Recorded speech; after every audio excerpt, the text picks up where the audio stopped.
Hello and welcome, my grade 9s. Guess what?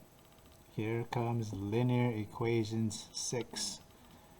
And I hope you find it pretty easy. And it actually is. It's another one of those one-step equations, okay? But there are two types. There is one with the variable as a numerator. And there's one with the variable as a denominator. So the one with the denominator is going to take a couple of extra steps, at least until you see what my shortcut is. Okay, so let's see some examples. There's the first one, nice and easy. Let's try x over 3 equals 9. So you can probably already see the mental math over here. So you took a number, you divided by 3, and you got 9. Okay, so you probably already know what the answer might be. But I want you to show me the technique. Okay, so this is actually solving by multiplication. Okay, so I guess we can put that here if you want, solving by multiplication.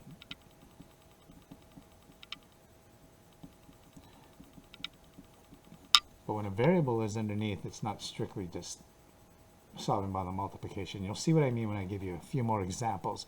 But let's try this one. So how do you get, in other words, in this equation, you took a number and divided by 3. So how do you reverse a division? Well, you simply multiply by 3. To reverse a division, you multiply. So that actually cancels out this 3 here and leaves you with x on this side, and 9 times 3 on this side is 27. And so if you did the mental math, you probably did realize that 27 divided by 3 equals 9. Don't forget the check part. Write the original equation, substitute in the answer that you got, and you see if you got 9 equals 9 on both sides. Okay? Quite easy. Let's see if, let's try some reversals. This is example number 2. Let's say if we bring the variable on the other side, this is -4 equals p over 3. It really doesn't matter which side the equation is, the variable is.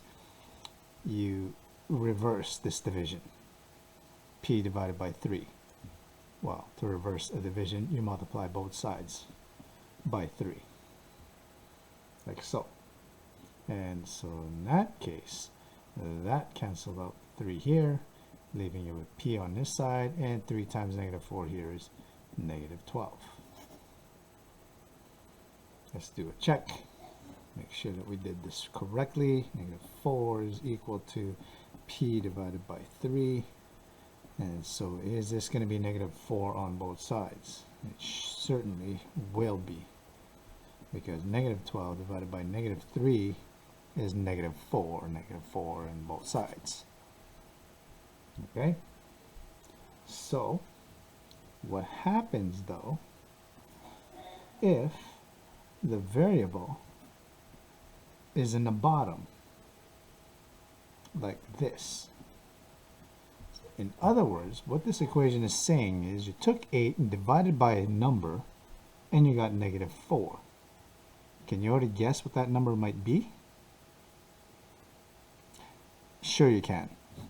But let's go over the steps here, okay? So to get rid of this m from the bottom, you got to multiply both sides by m. And that'll cancel out m from this side, leaving you with just 8 on this side and -4m on this side. And now you have solving equations by division, which I believe was solving equations 2. 8 divided by -4 is -2. And on this side, -4's will cancel, and you're left with m equals -2. Nice and easy. And you probably already could see that 8 divided by -2 is -4. But as you notice, it does take just one extra step. Not much, but I hope it's just as easy. So let's do the check. 8 over m equals negative 4.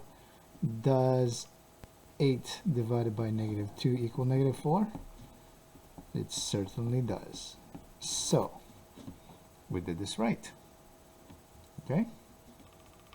One more example, just so we can hammer this home. How about negative 3 equals 6 divided by n?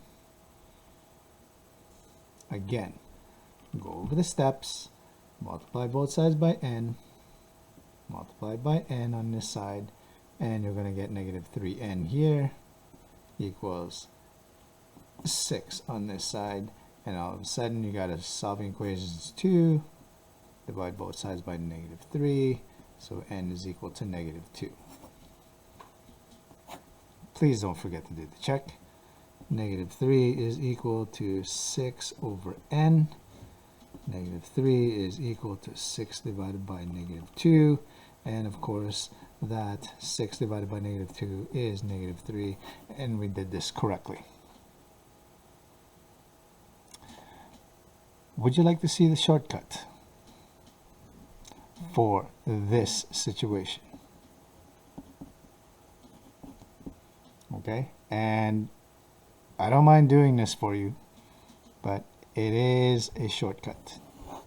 So let's start with 8 over m equals negative 4 again. You want to solve this using a shortcut?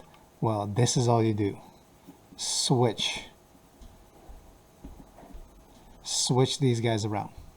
So now that you have 8 over negative 4 is equal to m. 8 divided by negative 4 is negative 2.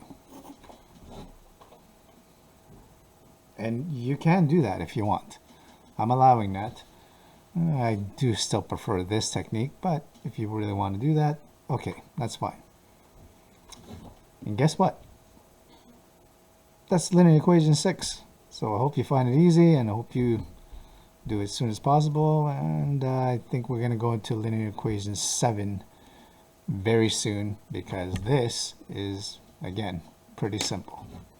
So again, good luck with this assignment, and I hope you do find it easy. Bye for now.